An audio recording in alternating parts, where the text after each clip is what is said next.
What's going on, everyone? Today we are taking a look at the Jackery Solar Generator 5000 Plus. Taking a look at the specs, this has a 5040 watt hour LifePo 4 battery, a 7200 watt power handling with a peak of 14,400 watts, a 4000 watt solar charging input, UPS function, and a very good 5-year warranty. So this is what Jackery calls an essential home backup power station. This is perfect for anyone who doesn't need a full off-grid setup, but still wants enough power for all the household essentials. Overall, a good middle-of-the-road option to get you through a power outage without paying the much higher price for a full whole home system.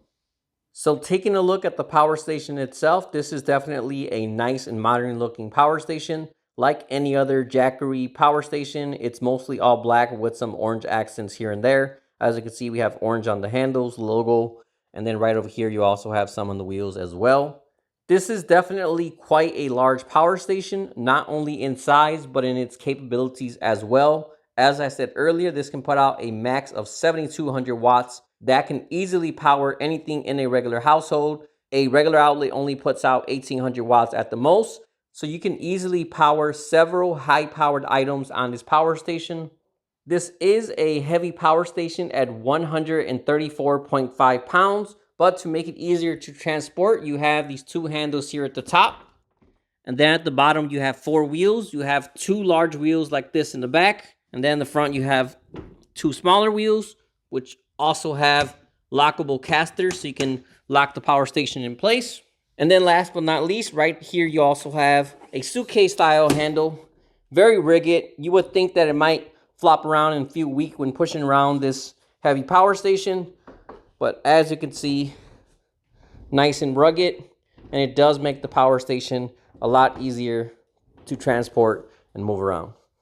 Despite being large, this is still a portable power station, meaning it has the battery, the inverter, and the solar charger all packed into one unit. So I definitely prefer this over your typical home setup where you would need separate batteries, your inverter, your solar charger, wires running through all of them. And plus on top of that, you also got to find a way to permanently mount that either on the wall or on a shelf.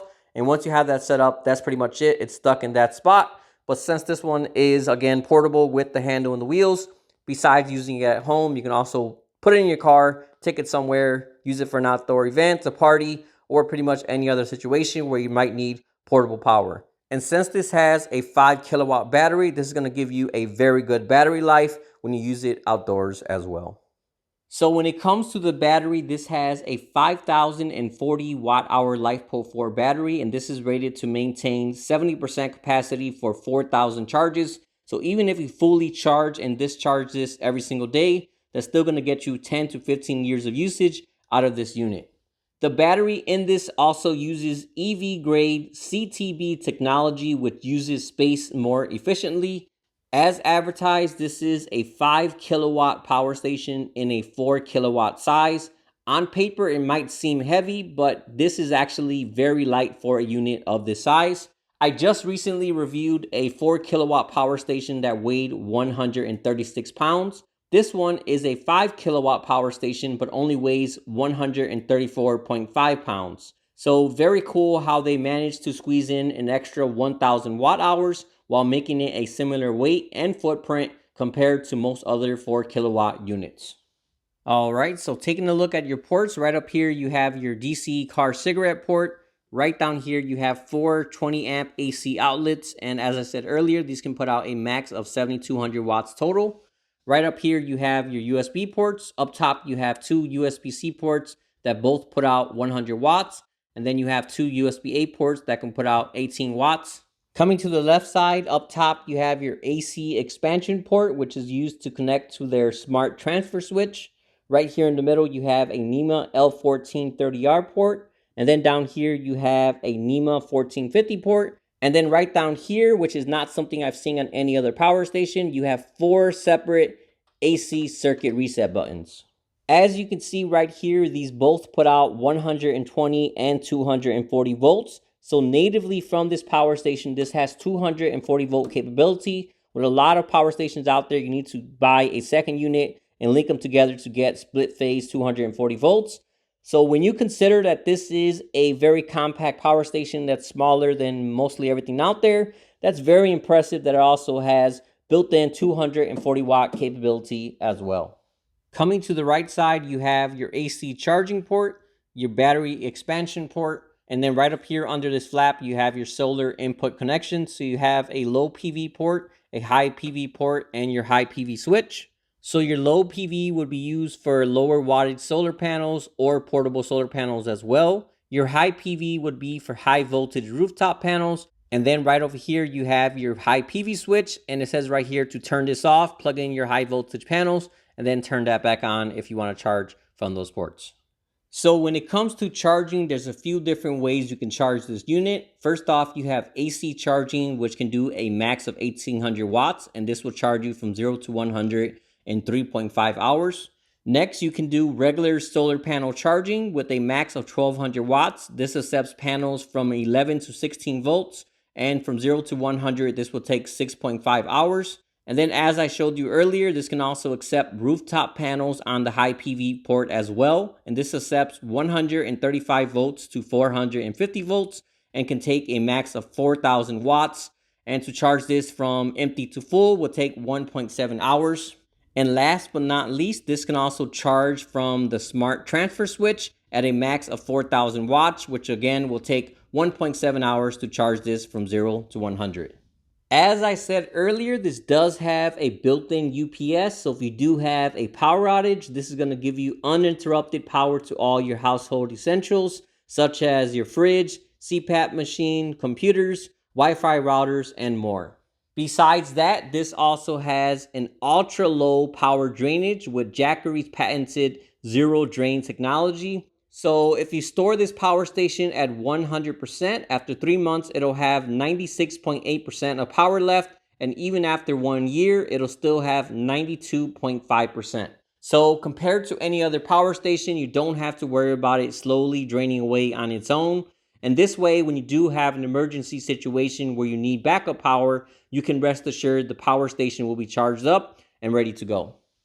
All right, so let's go ahead and test out the inverter on this unit. As I said earlier, it can put out a max of 7200 watts with a peak of 14,400 watts. So right now I have this power station in my outdoor solar shed. Right here, I have the main connection. This is where I can switch the shed from grid power, which I have right there, or I can unplug that and plug it into the power station to run it off a power station like this one. So let me go ahead and switch that over and I'll show you how much everything in the shed is pulling from this power station. All right, so as you can see, I am now powering this entire room from this power station. Before I show you the draw, let me go ahead and show you everything that's being ran on this right now. So I have a Wi-Fi Eero router. Next to it, I have a Google Home, and this is the larger 10-inch model. Up here, I have a total of 8 can lights, and these are Wi-Fi can lights as well, which is going to draw a little more power. Right here, I have 5 more light bulbs, which also have Wi-Fi, so that's a total of 11 Wi-Fi light bulbs. As you can see, I now switched on the ceiling fan behind those bulbs as well. Right over here, I have a charger, and on this, I'm charging a power bank, and this is pulling 41 watts right now. I also have a cell phone here that's charging. And last but not least, over here, I have a MacBook Pro. And as you can see, this is also charging with only 41 battery left. So this should be charging somewhere around its max draw they can take. So just as a recap, that's a router, a Google Home, 11 Wi-Fi light bulbs, a ceiling fan, a power bank, a cell phone, and a MacBook Pro. And all of that is only pulling 288 watts. So definitely a very light load when it comes to regular lights and household items. If this was a full-size house with more lights and more smart tech, you're probably going to pull about 600 to 700 watts instead. And then when you account for something like a full-size fridge, you'll probably be somewhere around 1000 to 1500 watts.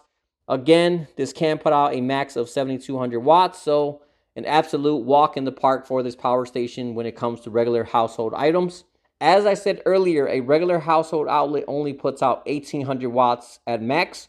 So regardless if this is a toaster, hair dryer, microwave, air conditioner, heater, so on, that's all going to run on this power station, no problem at all. And again, it does have 240 volt capabilities. So even higher powered items such as a bigger heater, a mini split system, a washer machine, a dryer, is all going to be able to run into this as well. So let me go ahead and get some more higher powered items, and we'll see how high we can drive up the wattage on this power station. All right, so right here I have a 1500 watt electric heater. Let's go ahead and turn that on. As you can see, it's set on the highest mode. And now everything inside the shed plus the heater, we're drawing about, it's probably going to settle about 1400 watts, 1500 watts around there. So right now we're at peak wattage, 1900 watts. And now, as you can see, it's settled about 1750 watts. All right, so I got a second identical heater. Let's go ahead and turn that on. Put that at the highest mode. We are now pulling about 2,700 watts, 2,900 watts now.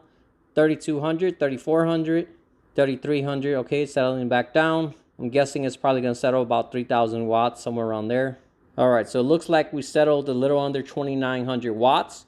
And one thing that's very impressive is right now, even though this is pulling almost 3,000 watts, there's absolutely no noise coming from this power station.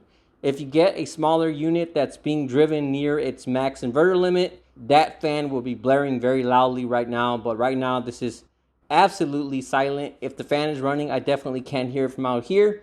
Right now, if you hear any noise, that is coming from the two heaters next to me. So overall, definitely a very quiet power station, which is very important, especially if you plan to put it near somewhere that you'll be near the power station. So again, definitely a lot of power you can get from this power station. If you did need to run more than 7,200 watts, you can get a second one of these and link them both together, and that will put out a massive 14,400 watts total. And then you also have a little over 10 kilowatts with the both power stations as well. Beyond a second unit, this is expandable with expansion batteries, and if you have 2 units, this can be expanded all the way up to 60 kilowatts, which is definitely a very, very huge system. So definitely a good amount of flexibility with this unit. And what I like about having expandable systems is you could just buy this unit like this with 5 kilowatts. And as time and your budget allows, you can go ahead and expand it and expand it and expand it, and eventually grow it into a much larger system without having to pay all of that all at once up front. If you are looking into getting this power station, I would highly recommend getting it with the Jackery Smart Transfer Switch as well. So instead of having to manually plug everything in one by one like I did now, the Smart Transfer Switch will tie the power station directly into your home power panel and make everything fully automated. Overall, this is going to make everything a lot more convenient and similar to having a whole home system without the higher price tag. All right, so along with the power station, I also have their Solar Saga 500 solar panels. I have 2 of them, one right here and the other one inside the box, because I want to show you how this is put together and the different ways you can set it up as well. So as you can see, definitely a very unique solar panel. This is actually a bunch of separate panels that are attached with these hinges right here, and it folds up into a little briefcase. Definitely much better than the fabric kind of solar panels where it has that fabric material on the sides of it, because with those, if you have them out in the sun too long, eventually that fabric starts to degrade and fall apart over time. But with this, it's all a rugged construction, so you're not going to have any of those issues. As you can see right here, every panel has its own connection. So right here you have input, output, and so on, so on. They kind of chain link along the entire way. And I also like that these connect with an Anderson connector. As you can see, it's a much more cleaner and organized look versus having 2 larger MC4 connectors. And then your Anderson connector goes into this cable here provided by Jackery. And then you just plug it right here on the side of the power station. As I said earlier, I only have one set up and plugged in right now. But if you're going to plug in 2, you just plug in the other one right there on that port next to it. Another thing I really like about these panels is they're very lightweight compared to any other panel on the market. This total 500 watt panel set is only 22.05 pounds. I have a few other 400 panels, so again, that's 100 watts less than this one. And those usually weigh somewhere about 40 to 45 pounds. So in comparison, this one is 100 watts more while still being half the weight of the other panels that I have. All right, so when you get the panels, this is how they come. You have individual panels inside the box. You also get this very nice carrying case to store and transport the panels as well. So this is what it looks like. You have individual panels, as I said earlier. And the reason why this comes unassembled is these can actually be used in several different ways. So the default way would be how I have this one right here in that accordion kind of style laying on the ground. But if you want it, you could also use them as separate panels without the brackets and use it on a flat roof like this or hanging off of a balcony like this as well. So definitely a very unique and versatile approach to a larger portable solar panel setup. So here it is folded just so you can see what it looks like inside the bag. Like I said earlier, definitely a very compact setup. And then inside the bag, you also have this pouch here where you can put your installation stakes to install it on the ground.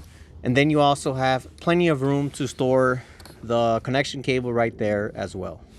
As you can see right now, we have very little sun. It's been cloudy and gloomy weather all week. But despite zero sun shining directly on the panels, it's actually putting out 15 watts, which is not bad for a overcast day like it is right now. When I assembled these a few days ago and I had a good amount of sun, I was getting about 290 something watts from this panel. So both of these together will be about 600 watts in that condition. With better weather approaching, I will be testing these out much more and I'll update you guys on what is the maximum wattage I was able to pull from these panels. So regardless if you have a Jackery power station or not, if you're looking for portable solar panels, this is definitely one of the best ones out there. So I know a lot of people get nervous when it comes to storing large batteries like this in their house, but rest assured you don't have anything to worry about, as this has what they call Charge Shield 2.0. This has 62 different protection mechanisms that protect your devices and the power station from overvoltage, short circuits, temperatures, and many other things as well. Besides this, you also get a very good 5-year warranty to keep you covered in case you do have any problems. As we go into the season where everyone is planning improvements or new additions to their house, I would highly recommend investing in a unit like this as well. I think home backup power is not something a lot of people think about or look into, but with all the crazy weather and storms we get, it's definitely something that every home should have. It might not be something you'll use every single day, but when you do get into a situation where you lose power, that's where you'll be thankful that you actually have it. Overall, this is definitely a great power station. It performs well, it has a ton of features, and it can also be expanded to a much larger system as well. All in all, if you happen to be shopping for a large portable power station, I would highly recommend this one here, which again is the Jackery Solar Generator 5000 Plus. If you would like to purchase or get more information, I'll also have the link in the description as well. All right, well, that about wraps up this video. As usual, if you have any questions at all, feel free to drop me a comment and let me know. Otherwise, thanks for watching, see you all next time.